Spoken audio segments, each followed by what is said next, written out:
Fun fact, iguanas love to sunbathe on tree branches to stay warm. Hi friends, I'm Leo the lion. Let's learn a new letter together.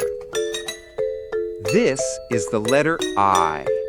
I makes the sound I. I.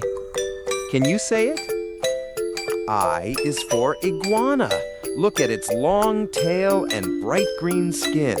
Let's remember, I is for iguana. Iguana. Great job! Next time, we'll meet a new letter. Bye-bye, friends. If you had fun learning today, tap that like button and subscribe for more alphabet adventures. See you next time.